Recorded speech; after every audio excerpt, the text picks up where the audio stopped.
James Bamford is one of the plaintiffs in the ACLU's lawsuit challenging the NSA warrantless surveillance program. He is a journalist and best-selling author who has won acclaim for shedding light on the secretive National Security Agency, and you may be familiar with one of his books. His 1982 book, The Puzzle Palace, was such a comprehensive description of the NSA and its practices that the agency tried to suppress its publication. He followed up with more insights in 2001 with Body of Secrets, Anatomy of the Ultra-Secret NSA. Mr. Bamford spent 9 years as an investigative producer for ABC News.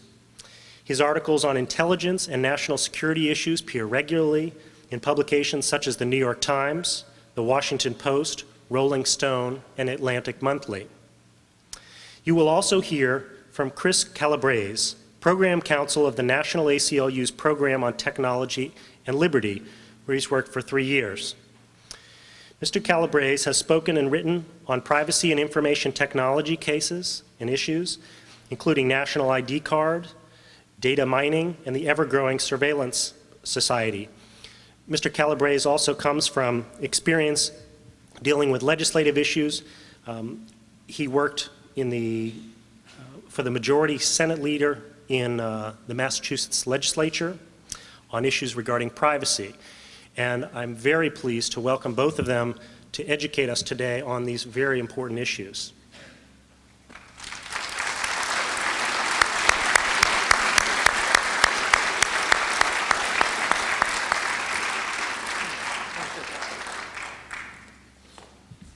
Thanks, Jesse, very much, and I appreciate being here with the ACLU of Washington. When I began writing on NSA many years ago, my first book, Puzzle Palace, came out in 1982, almost nobody had ever heard of NSA, and I don't mean just the public. For example, when I was doing the book tour, one of the people that I shared a car with going to one of the studios was Senator Bill Bradley of New Jersey. And he was going to talk about the economy, I was going to talk about my book, and he said, what's your book about? And I said, it's about NSA, the National Security Agency. And he said, what's that? So I ended up spending 15 minutes explaining to the senior senator from New Jersey what the largest intelligence agency was. And then when we got on the program, the first question the host asked was, how secret is NSA? And I just couldn't resist it. I said, even Senator Bradley said he'd never heard of it. And he took a separate car back to the hotel after that. And the next day, his aide called up and said, you know, that was sort of below the belt. And I said, what do you mean? He's a senator. He should know what the largest intelligence agency is. And I said, if I wanted to hit him below the belt, I would have said he probably confused it with the NBA, being a basketball star. So it was a very secret agency at the very beginning. It's still very secret. One other thing, my book got selected as one of the selection for Book of the Month Club. So, you know, like everybody that gets selected, you look at the back of the New York Times book review and there's a little, you know, picture of your jacket there with all the other books. And I saw mine, I really couldn't believe it because it said, The Puzzle Palace, a report on NASA, America's most secret agency. Because the ad agency thought I had made a mistake on my own book since they had never heard of NSA, so they voluntarily changed it. So NSA's gotten a bit more of a profile today, thanks to the ACLU suit, of which I'm a plaintiff. I have to really thank the ACLU because they've come to my rescue numerous times. When I did the Puzzle Palace, the Justice Department threatened me with prosecution because I wouldn't give back certain documents that were given to me by the Attorney General under the Carter administration. And when the Reagan administration came in, they demanded I give them back because they didn't want the information coming out. They were documents that showed illegal activity on the part of NSA. So I refused to give them back, and the ACLU provided me with a very good attorney, and we fought the government, and we won. And the material was in my book. And then the NSA and the Justice Department went down to one of the libraries I used and began pulling stuff off the shelves that I quoted from and locking it away. And again, the ACLU went down and launched a suit along with the American Historical Association, American Library Association. And now again, the ACLU and I are together on suing NSA over violating Foreign Intelligence Surveillance Act, which I'll get into in my little talk here. So what I'm going to talk about today is this whole area of surveillance, NSA surveillance. And I thought what might be useful is just to give a background, because people don't really have much of a background on how prevalent NSA surveillance, NSA and its predecessor agencies, how much their surveillance has been, domestic surveillance over the years, and how little it's ever complied with the law.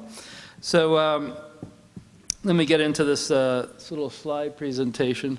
I don't know if the lights are too bright right now, or we could turn them down, but anyway, let me get in with it. Yeah, so I hope you all have clearance here. It's a top secret code word. Yeah, the NSA doesn't particularly like this one, but I thought it was more appropriate. So this is the NSA, the National Security Agency. Actually, the symbol of the NSA is that little skeleton key, which means they want to get into everybody's most private doors and so forth. Very appropriate, I think. That's the NSA. It's the largest intelligence agency in the world. It's the most secret intelligence agency also. It occupies an entire city. It's about 3 times the size of the CIA. Far more secret. There's books virtually every week on the CIA. There's only been 2 books ever published on NSA, and I wrote both of them. Nobody from NSA has ever written a book. It's an extremely secret agency. They do the, it's the largest, most intrusive agency in the country, and it also has the world's largest collection of supercomputers. This is an idea of the extent of it. It's hard to see it all, but it's virtually an entire city. It's a city that consists of more than 50 buildings. They have their own police department, their own fire department. They even have their own film festival there once a year. I mean, it's a very interesting place. I'm one of the few people that have been through it a number of times, and for a lot of reasons, I've been in and out of there a number of times. I mean, they actually, threatened me with prosecution in my first book, and then when my second book came out, they actually had a book signing for me at NSA. So, I sort of alternate. I'm a good guy, then I'm a bad guy, I'm a good guy, I'm a bad guy. Now I'm suing NSA again, so now I'm a bad guy again. So, again, this is the inside of NSA. It's an agency that very few people have heard about, and they like to keep it that way. It's the only agency that's basically excluded from the Freedom of Information Act. Before it was a big city, it was a small, this is how it began basically, back in around 1920. This building on your left there was the home of the American Black Chamber. That was the original name of what the predecessor to NSA was. That was the interception and code-breaking organization back in 1920, and they fit the entire organization into this one brownstone apartment building in New York City. The person who ran it was Herbert O. Yardley, who had run MI8, which was a code-breaking organization during World War I, and then he headed the civilian organization, this Black Chamber, beginning around 1920. And it was an extremely secret agency during, or really secret organization during the 1920s. The problem Yardley had was after World War I, during World War I they had censorship, so everything the communications companies produced had to go to the government by law.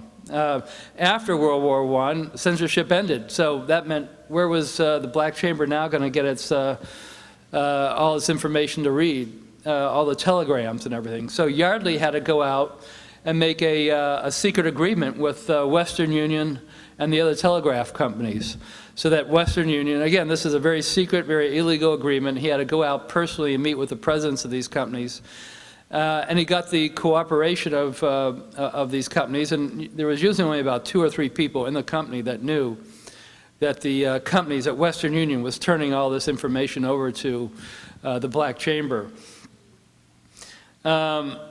That lasted all through the 1920s until 1929, and then somebody by the name of Henry Stimson came along. Henry Stimson was Secretary of State under Herbert Hoover, and he came up with probably the most famous quote in American cryptology. It was, "Americans do not read each other's mail." And again, this is 1929, and he shut down the Black Chamber, and that was the end of Herbert Yardley. He went on to write a book called The American Black Chamber. So it ended in 1929, and then with the attack on Pearl Harbor, World War II came, and all of a sudden Henry Simpson is now Secretary of War, and now he's very anxious for the government to read others' mail, which wasn't any problem during World War II, just like World War I, because they had censorship, so the government had to turn over all that information. Then after World War II, Preston Quarterman, who was chief of what the Black Chamber became what was known as the SSA, the Signal Security Agency.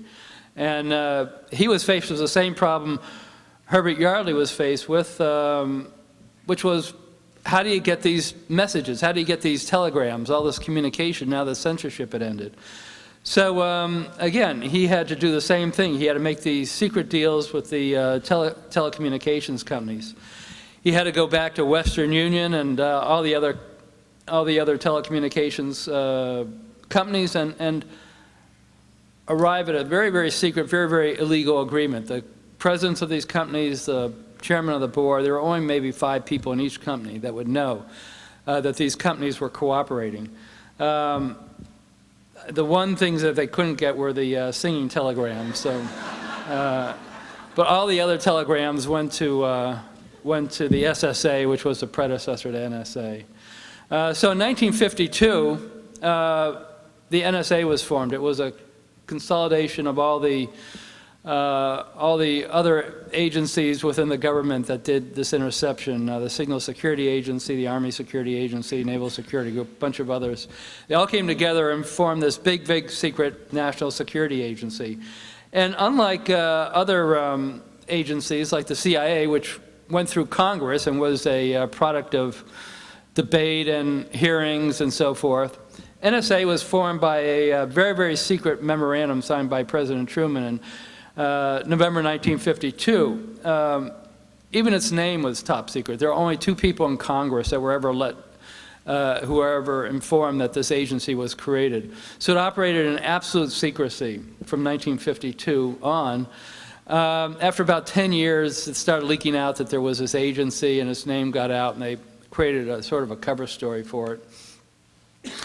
And so NSA inherited this cable interception program. It was codenamed Shamrock. This was the cooperation with the telecommunications companies to turn over all the communications going in, coming out, or going through those companies, including Western Union. And it was moved to an office building in New York City. This is a generic photo. I don't know where the exact office building was. They're still keeping that very secret. But the NSA office was masqueraded in a office building in New York City as a television tape processing company. And what would happen would be that an agent from NSA, after midnight every night, would go to the back door of of Western Union and the other telegraph companies, and the companies would turn over all the computerized tapes of all the telegrams coming in, going out, or going through the United States that day. And yeah, I mean, when I was back in law school, if any agency like this, is FBI or the DEA, wanted to get a single telegram, they'd have to go to a court and get a judge and who'd issue a warrant. But this was all telegrams going to NSA without ever getting a warrant. So an agent would go to the back door, get the telegrams, the whole batch of computer tapes, take them to the television tape processing company, NSA's secret office, make duplicates of all those tapes throughout the night, and then get the originals back to NSA by or get the originals back to the companies by the early morning before the shift ends. So nobody else would have to know that all this is being given to NSA. And then NSA would take all that material and ship it the next morning, to NSA headquarters. They did it by train. They were always afraid of putting them on a plane with a courier and having the plane crash, and then all of a sudden people finding all these tapes of all these telegrams. So they put them on a train and they sent them NSA headquarters at Fort Meade, and they run all those tapes through this supercomputer known as the Harvest computer, which was appropriately named. Let me just get this out. This is a picture of the Harvest computer. It was probably one of the very first supercomputers in the United States, and the programs in the computer would be loaded with the names of Americans, names of people that they were interested, targets. They'd have addresses, they'd have phrases people might use. And then any name that was in the computer that had been mentioned in a telegram that day or any kind of a communication that they intercepted would be kicked out. And again, this was all illegal because there was never any warrant that was ever applied for this. All that was kept secret from 1945 basically until 1975. Nobody knew that the NSA was doing this. I mean, even presidents didn't know. One funny incident was that Richard Nixon, during Watergate, called in the director of NSA into his office, into the Oval Office, and said, I'm concerned about the influence of foreign influence in the anti-war movement, so I want NSA to begin eavesdropping domestically. Well, they've been doing it for the last 25 years, and he didn't know it. And then J. Edgar Hoover, who was angry over NSA getting onto its turf territory, told the president, he better stop NSA doing this eavesdropping or he's basically going to blow the whistle. So after a week, Nixon stopped the program. He called up NSA and said, stop the program. Well, NSA had been doing it before they got the White House permission, and they just kept doing it after. So it made no difference. Anyway, in 1975, there was a big investigation into the Intelligence Committee led by Senator Frank Church, called the Church Committee. That's Senator Church with a gun in his hand there. That's actually a gun that they found, basically assassination device they got from the CIA. So Church held his hearings, and that's when they found out about all these NSA eavesdropping activities. And, both sides of the aisle were outraged. The Democrats and the Republicans were both equally outraged for, justified reasons. None of them knew that the NSA was doing this illegal spying. So one of the solutions they came up with was creating a very secret court to handle warrants. The Democrats wanted the NSA to go through normal procedures. You want to eavesdrop on somebody, you go to a court, you get a warrant, and you do it. The Republicans didn't want any kind of restrictions.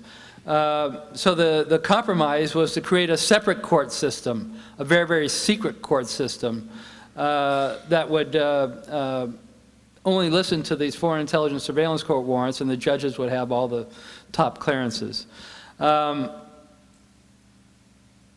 They decided to put the location of the court. They kept it secret. It's still supposedly secret, but secret's out. It's on the top floor of the Justice Department building, and that's where the secret court is. It's in a windowless, bug-proof room with guards out in front. It doesn't look much like a courtroom. It's basically got a conference table and so forth, people that sit in front of it. This is the court in session. I managed to get a secret photo of the court actually doing work. There actually has never been a picture ever taken inside the court, so this will have to do.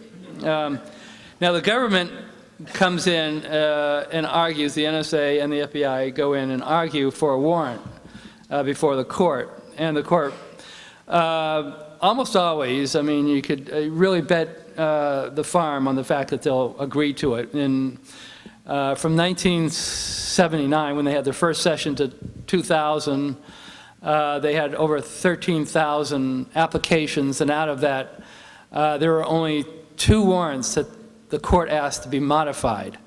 After the Bush administration came in, they were really asking for outrageous things, and it went up to 175, which is one of the reasons why they decided to go around the court. So normally, it's a very easy court to get these warrants from. In 30 years, they've only turned down, I think, 5 warrants the most. But if the Foreign Intelligence Surveillance Court, the FISA court, turns down the government has a right to appeal to another very secret court, It's called the Foreign Intelligence Court of Review, which, again, almost nobody's ever heard of. But it consists of 3 appeals court judges that have never, almost never have heard a case. They've only heard 1 case in 30 years. So they're sort of the Maytag repairman of the federal judiciary system. So they've heard this 1 case, and they did side in the favor of the government.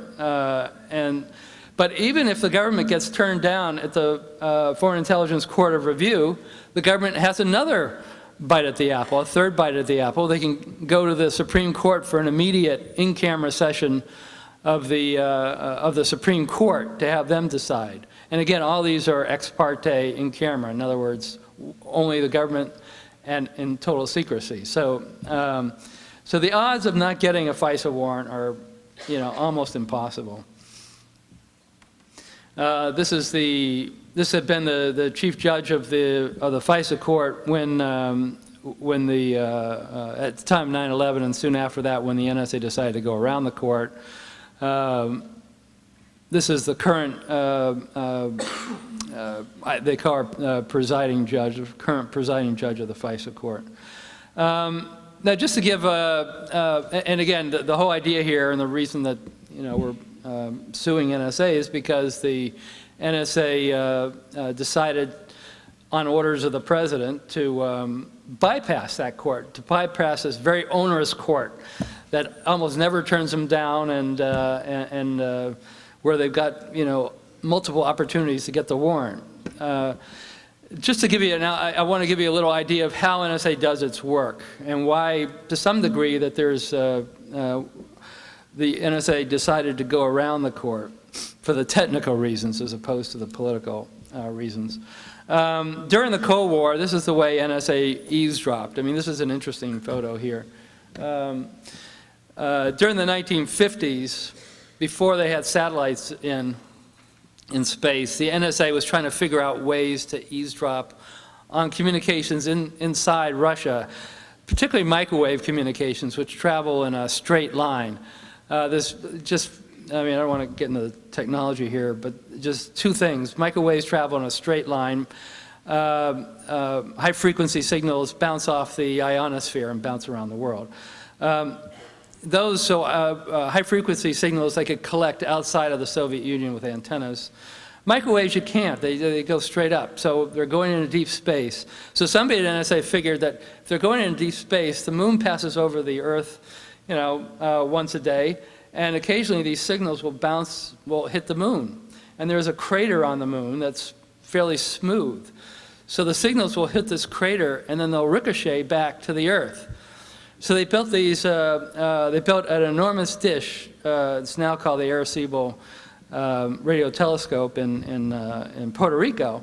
But they built this enormous dish. Originally, this was a very secret reason. Nobody realized this is why they were building it in the first place. To collect these signals as they bounced off the moon. So you could, from Puerto Rico, this big dish in the ground, eavesdrop on communications in the center of Russia. But that's what NSA does. It finds all these fantastic technological ways to eavesdrop. And again, during the Cold War, what they were listening to most of the time from Russia was high-frequency high-frequency communications. That's what the Soviet Army, Soviet Navy, Soviet Air Force communicated on. And these were dedicated lines. These were communications where when you tap into these frequencies, that's all you're listening to, are Russian communications. So it's very easy. And this is how they did most of it. These were these huge circular antennas. They were called Willenweber antennas, or their nickname was the elephant cage antennas because they were gigantic antennas that looked like elephant cages. And that's what they were doing during the Cold War. And that was for Russian communications. To eavesdrop on international communications, telephone calls, the kind of communications we're involved on, they focused largely on satellite communications. As I said, microwaves travel in a straight line. So if you're in Moscow and you want to communicate to the Far East in Russia, the signal will go over a microwave and it'll go from terminal to terminal every 20 miles. There'll be a repeater station. And that's because the Earth is curved, and because the signal travels in a straight line, it'll go into deep space. Well, that means that if you want to eavesdrop on that signal, one way of doing it is putting a satellite into geostationary orbit, 22,330 miles in space, where it sits over one area, and so that those signals will go direct to that satellite. So anyway, by putting a satellite in the right place in space, you're able to eavesdrop on telephone calls on the Earth. And to a large degree, you get a better reception. NSA was able to listen to those calls in a clearer reception and to some degree faster than the actual recipients of the calls themselves. So that's how NSA did this during the Cold War, largely in terms of communications satellites by eavesdropping on them from space and also on ground. This is an NSA listening post at Menwith Hill Station in the UK, a very, very secret NSA base in the UK. And each of those radomes has a big satellite dish under it, and it's listening to a satellite. It could be a Russian government satellite. It could be a communications satellite. The radomes hide the direction in which the satellites or the dishes are pointed, so you don't know which satellite they're pointed to. But an average major listening post, like the one at Menwith Hill Station, which was run by NSA in England, and if you have these major stations at 3 different points on the Earth, you're able to collect most of the satellite communications around the world. An average, major NSA station will pick up 2 million pieces of communications an hour. That's telephone calls, email, faxes, cellular calls, whatever. And that's what's flowing into these dishes right now. And then once they go into the dishes, there's some initial processing. They get rid of, they're not really interested in communications to and from Liechtenstein or other places, Andorra, some other countries. So they eliminate some of the stuff that they're not interested in, and then they send the remainder back to NSA. And again, these are just some pictures of NSA listening posts. They're usually very hidden, and when people see them, it looks like some moon base that all of a sudden appeared. Now, the reason for some of the problems that everybody's getting into right now in terms of why the NSA is changing is because of change in technology.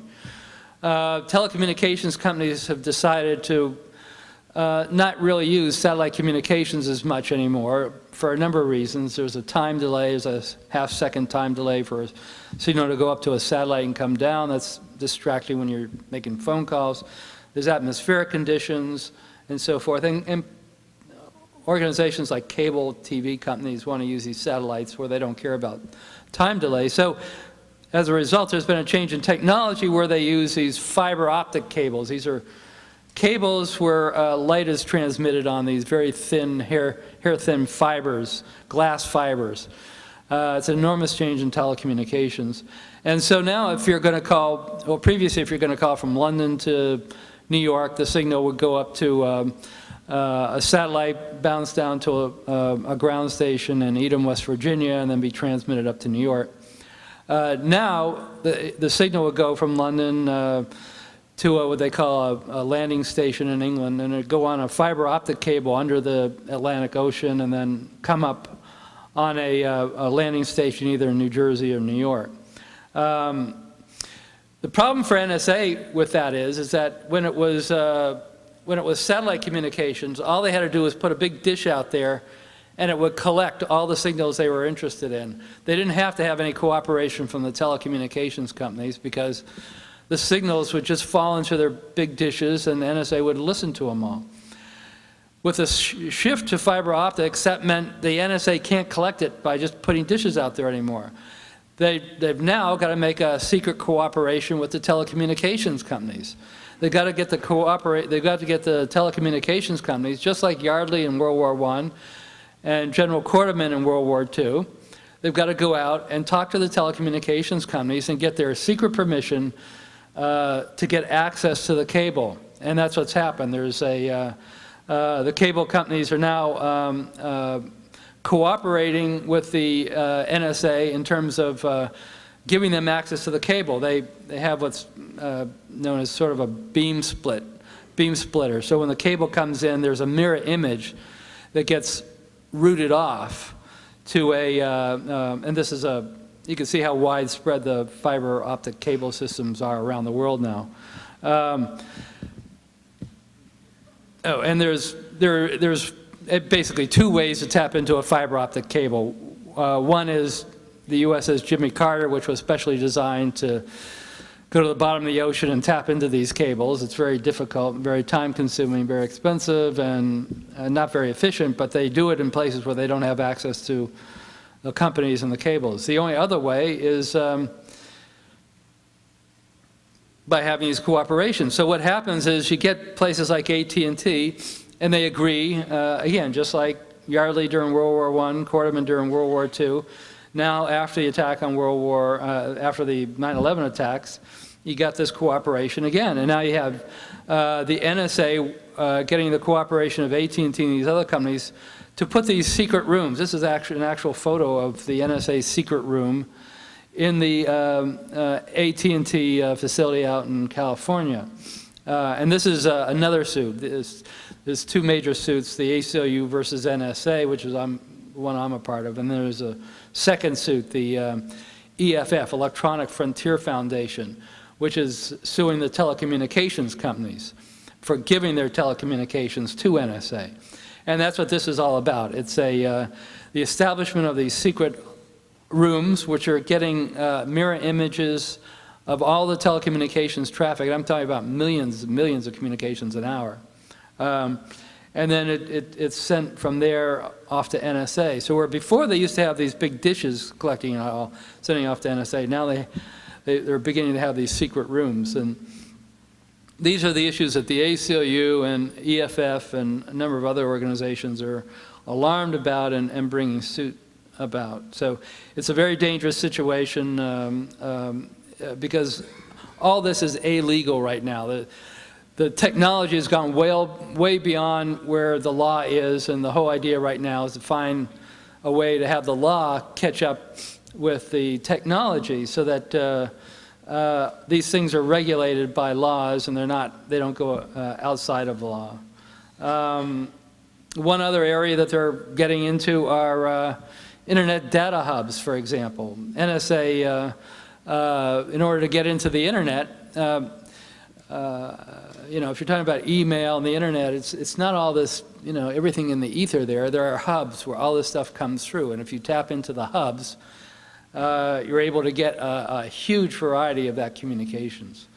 So these are in various places around the United States. They're not heavily publicized, or these huge windowless buildings, but those are the other things, and in addition to the telephone calls, they're interested in getting access to these nodes, these internet nodes around the country and around the world.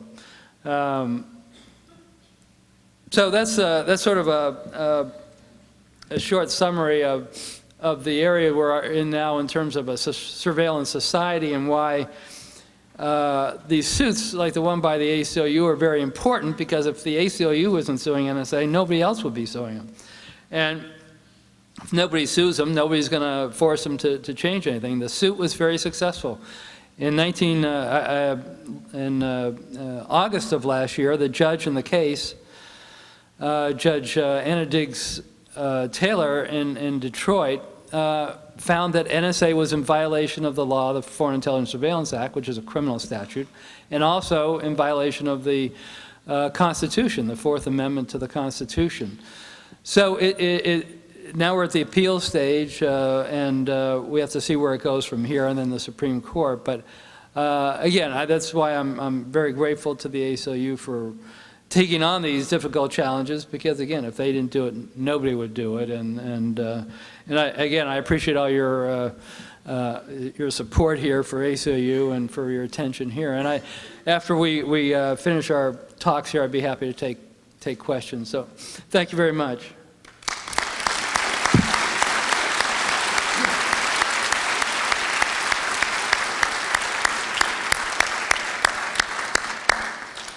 We're now going to hear, thank you, first of all.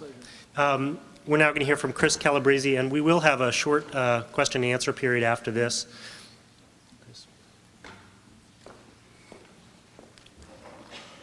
Hi. Well, let me just start by saying thank you to the ACLU. Yep, not putting my pen there. Thank you to the ACLU of Washington for having me out and for talking about these issues, which are becoming increasingly prevalent. Jim has really given the parade example of where we are going in terms of surveillance and a surveillance society. I mean, yet what the NSA is doing with the cooperation of the telecommunications companies is really what the military-industrial complex was of the 50s. Today we have a surveillance industrial complex that's doing a very similar thing, that's bringing industry together with government to spy on all of us. We're going to talk a lot more about that at the next panel in the next, couple of hours, and I look forward to bringing out some more examples and hopefully sort of letting you see what this big picture means, not just for surveillance and the NSA, but for all the technologies that we use on a day-to-day basis and many of the ones that we'll see in the future. I'd like to take a brief couple of minutes here, because I'm sure you're going to have questions for Jim, but to talk a little bit about another way, a completely different way, but one that's also immediately pressing for having the government track and follow each of us, and that is the national ID card.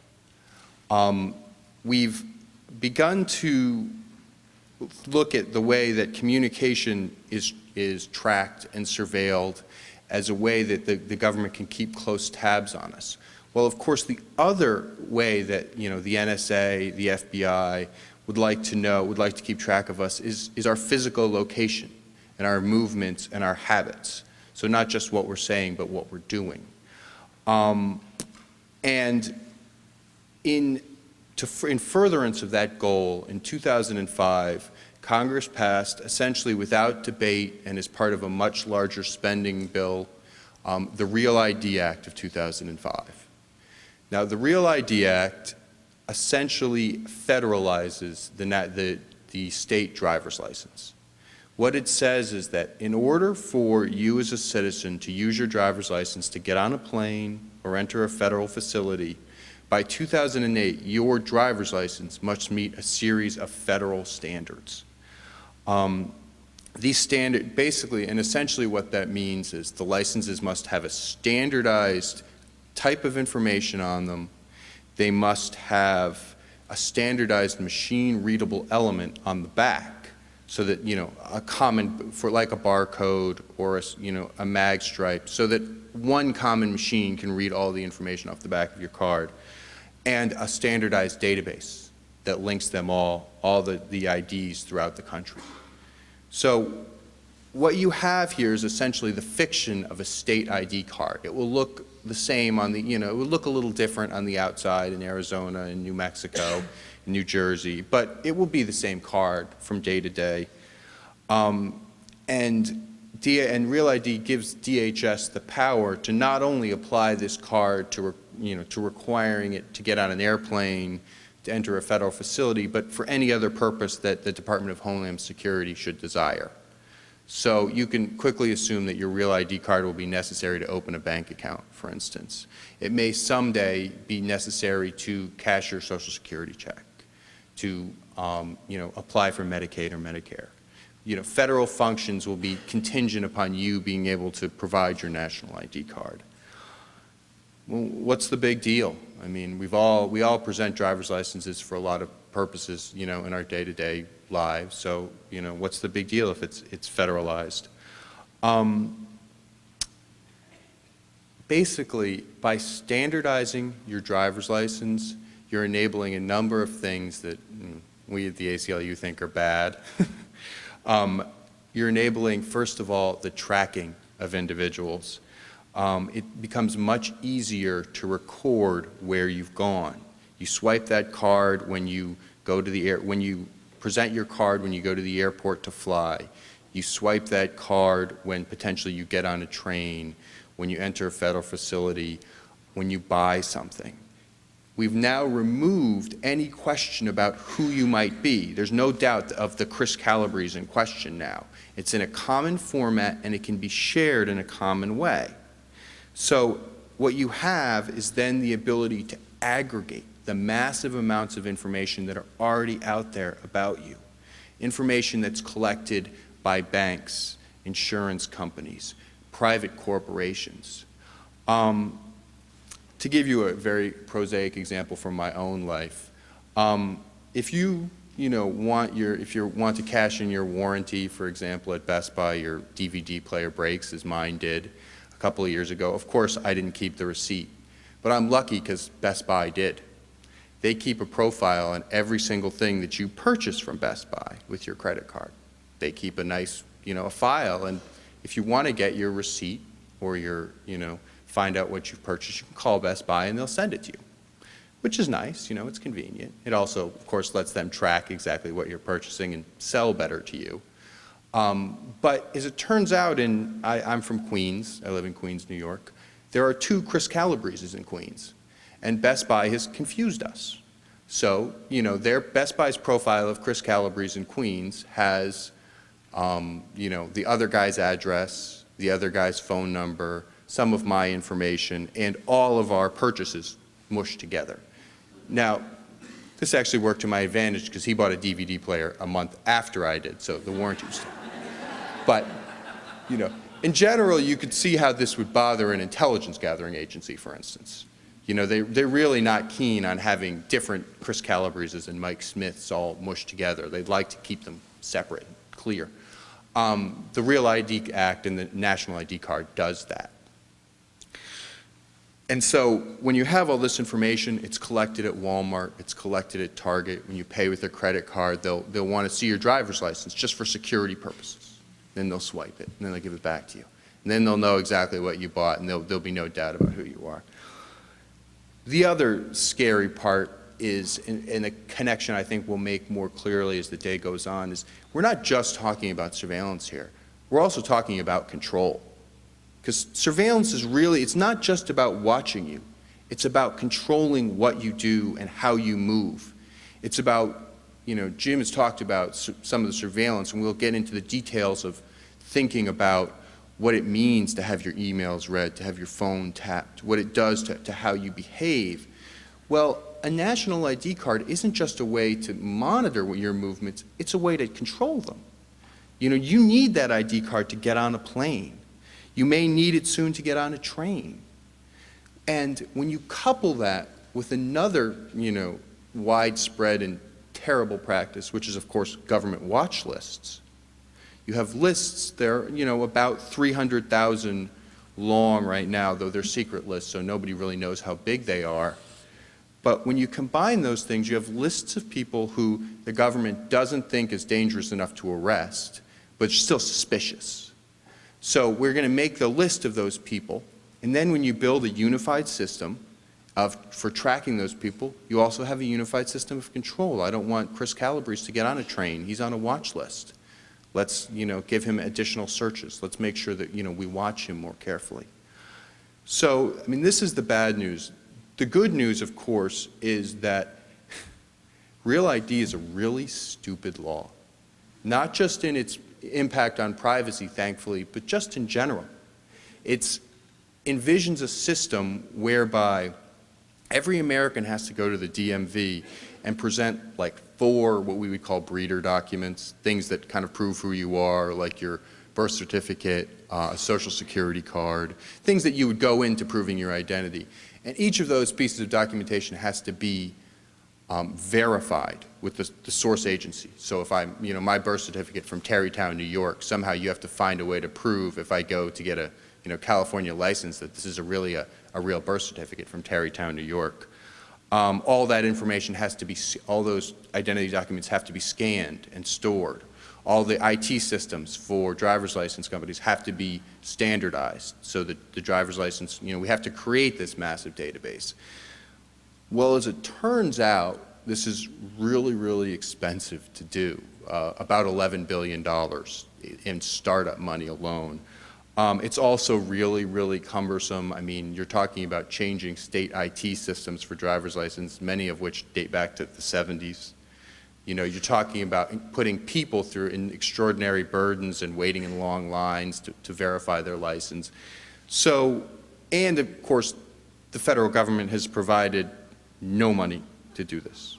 This will shock you. But yes, the president's budget for this year contains exactly $0 for complying with a law that's supposed to be in effect next year. So states have been pushing back very effectively, saying, you know, we're not going to comply. Just last month, the state of Maine said, not only are we not going to comply with the Real ID Act, we urge Congress to reject it. We urge Congress to repeal it. At least 20 other states, including Washington, have followed that lead, have a variety of different pieces of legislation aimed at rejecting the Real ID Act, saying, you know, we're not going to do this, we're not going to pay for it. And our hope is that we will be able, that Congress, hearing this crescendo of complaints and frankly not being willing to, you know, give the states the money or the resources to do it themselves, will be forced to scale back the national driver's license and scale back the national ID. You know, it's going to be a little tricky. The things that the states care about and a lot of people care about are not necessarily the things that we as privacy advocates care about. But we have good lobbyists in Congress, and I hope that we'll be able to make that transition to a, you know, perhaps a more secure license, but one that doesn't impinge all of our privacy. I can't tell you what the name of the number of your Washington bill is because I'm not allowed to lobby under federal law. But I'm sure somewhere out there you can find, in the tables outside, you can find information on the Washington Act if you'd like to act yourself. I can also tell you about our website. It's called realnightmare.org. And it has a lot of information, to tell you more about Real ID. So I'll just conclude by saying that I look forward to talking more about the Surveillance Society with you as the day goes on and let you ask Jim questions, because I'm sure that's really what you want to do. Thank you.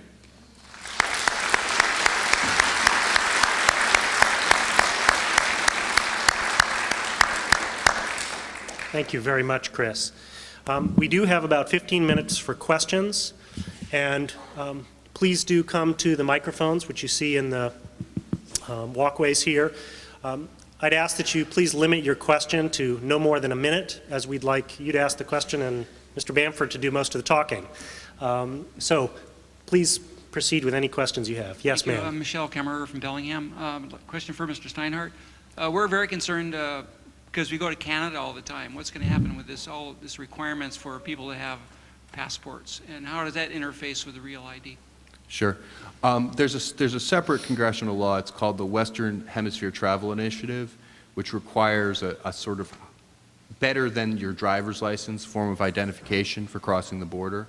It's actually separate from Real ID, but a lot of people have tried to conflate them. They've tried to say, well, why don't we turn Real ID into this kind of super travel document? And it simply illustrates, I think, that what this national ID card is going to turn into. It's going to morph into your ultimate travel document. We believe that the two issues should be kept separate. First of all, because we're trying to repeal Real ID, and also because no Real ID card will be ready for the Western Hemisphere Travel Initiative target date, which is in February, I believe, of '08. But I don't think, to answer your question directly, that the last chapter has been written on WITI, because it's another example of government overreaching and bureaucracy and ID cards. It's, 25% of Americans right now have passports. Expecting the other 75% or a significant portion of them to get them in the next year so that they can, cross the border seems unrealistic. And I would be surprised, if the chambers of commerce, if congressmen and governors from the states allow that to be the last word on crossing the border. Thank you. We're going to go over to this microphone. Yeah, just in case people didn't hear the question, was given that the government and NSA and so forth are doing all this eavesdropping, are there ways to fight back, in essence, to help prevent that? Yeah, there's several ways. In terms of the political way, is to support groups that are fighting it, such as the ACLU and a number of state courts around the country. And in terms of the technical way, yeah, the best way is encryption. I mean, once, if you can get telecommunications companies to get secure point-to-point encryption for communications over their lines, then it makes, and providing that the key isn't given to NSA or whatever, that makes it secure, or if a person uses encryption themselves. The problem with using encryption yourself is that, whoever you communicate with has to have a key or has to be working on the same system to some degree. So it's not, you could have all kinds of encryption, but if the person you're communicating with doesn't have any way to decipher it or vice versa, then you're in trouble. So, if you can have telecommunications companies do point-to-point encryption where NSA doesn't have any access to the algorithms and all that make up the encryption, and that's an easy way, and I'd like to see companies move in that direction, but I just don't see that happening in the near future. So the most effective way immediately is to have the courts decide that this is illegal, what the government is doing, and to have them stop it. Thank you. Question over here. Well, just to answer your question, the building, if you're talking about the headquarters building for NSA, it's a little city there. It's at Fort George Meade in Maryland, which is halfway between Baltimore and Washington. It's on a large military base called Fort George G. Meade, and it's you can't really see it from the road. It's very hidden back, and it's been there a long time, since 1952. So it's a very big place, but it's halfway between Washington and Baltimore, and if you get anywhere near it, you'll probably be shot. So I wouldn't advise going there. Yes, could you tell me which of the major telecommunications companies are cooperating with NSA and which are not? Well, as far as I know, that's one of the questions that a number of these suits are trying to answer. As far as I know, all the major telecommunications companies are, with one exception. Q West decided to not go along with the request.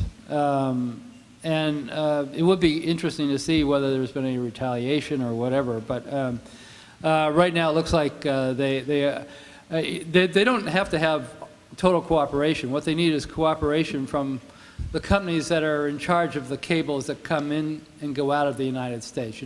Once you have that, then you've pretty much got everything. And that's largely AT&T, Verizon, and a few others. Thank you. Over here.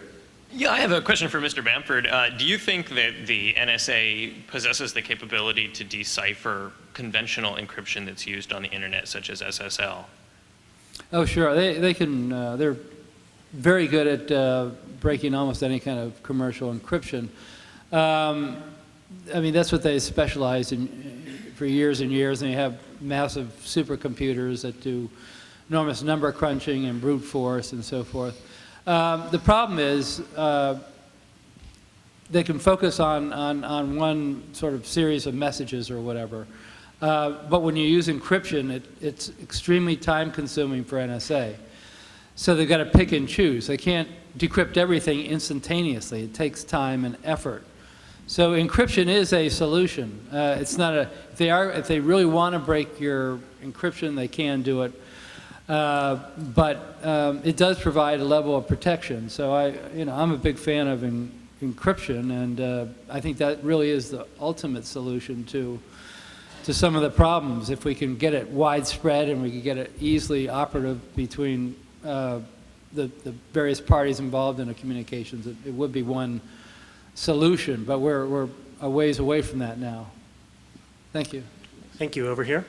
I wonder if the NSA might have been involved in this situation. I'm a supporter of Attorney Lynn Stewart, who the government wanted to put away for 30 years for violating the Patriot Act. And she's now fighting the last 28 months of that, and will be in town on March 10th at Seattle University. I wonder if the NSA was involved in intercepting communications that she and her co-defendants had that gave the government the information on her that they wanted. Well, I'm not an expert on her case, but I'm pretty sure I remember them using the FISA warrant to eavesdrop on their communications. There's two agencies that basically use FISA. One of them is the FBI. If they want to place a particular bug on a particular telephone, that's usually the FBI. It does wholesale, or rather it does what basically is known as retail eavesdropping, individual eavesdropping, eavesdropping on particular people's telephones and so forth. The NSA does wholesale eavesdropping, where they eavesdrop on enormous circuits coming in and then filter those circuits through computers. So if they did it in her case, it would have been at least the NSA's involvement would have been putting her name into NSA's computer, so that when that stream of telecommunications passed through, anything to or from her, or anything to or from her email address, or to or from her telephone number, or whatever, would have been kicked out and analyzed by NSA. We are just about out of time. I think we have time for one more question, and I'm sorry. Just a quick question. It's silly, but you see these huge discs, and I wonder, on a scale of 1 to 10, how important is that messaging that goes back and forth? The dishes between what? Well, you're getting communication all the time. Right. How important is it on a scale of 1 to 10? Is it mostly high-level stuff, 8, 9, or is it 5, or is it like John, call Aunt Mary on the phone? No, there's different types of dishes. If you walk around Seattle and you look on the top of buildings, you'll see small dishes. Those are transmitting microwaves. That's the same thing as if it's a telephone line. It contains thousands of calls. If you're seeing a large dish, a 90-meter dish or whatever, or 90-foot dish, they're usually communicating to a satellite. But again, all those are your communications. Everybody hears communications. That's how communications are transmitted these days. They're transmitted largely by signal and by these dishes. So that's the whole idea. If the communication is being transmitted by a signal through the air, either by a microwave dish or by a satellite dish, it's very easy for the NSA to put another dish out there and collect it without ever touching a wire. And that's why NSA's eavesdropping is very dangerous. As I mentioned, the FBI will tap a wire to a house and listen to a phone call. NSA will eavesdrop on entire streams, which may in microwaves contain thousands, or in satellite communications, millions of phone calls. Let's thank James Bamford and Ms. Calabrese.